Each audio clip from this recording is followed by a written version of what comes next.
ఒక సంవత్సరం ఒకరి వంతు అన్నట్టు ఒక సంవత్సరం ఒకరి ఇంట్లో దేవుడిని కూర్చోబెడతారు మల్లయ్య దేవుడిని.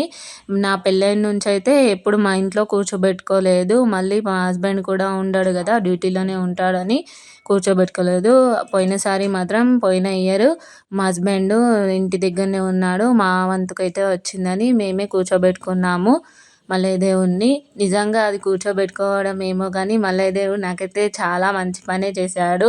ఎన్నో రోజుల నుంచి ఎదురు చూస్తున్నదైతే నెరవేరింది. నిజంగా ఆ 3 రోజులైతే ఒక జాతర లాగానే జరుగుతుంది. ఆ చుట్టుపక్కల ఉన్న విలేజ్లో అందరూ అయితే అమావాస్య రోజు మల్లయ్య దేవుని కళ్యాణంకి అయితే అందరూ వస్తారు. అక్కడ అగ్గిగుండం కూడా ఏర్పాటు చేశారు. మా బావ చూడండి, కొడుకు నడుస్తా అంటే వాడిని ఎత్తుకొని మరీ నడుస్తున్నాడు అగ్గిగుండంలో నుండి. నాకైతే మంచి జరిగిందని చెప్పాను కదా, అదేంటంటే మాకైతే అదే రోజు తెలిసింది బెంగళూరుకి పోస్టింగ్ వచ్చిందని. నిజంగా ఎంత హ్యాపీగా అనిపించిందో. ఆర్మీ వైఫ్కి కోరిక అనేది ఒకటే ఉంటుంది, హస్బెండ్తో కలిసి ఉండాలి అని. నిజంగా అన్నీ మంచి జరిగి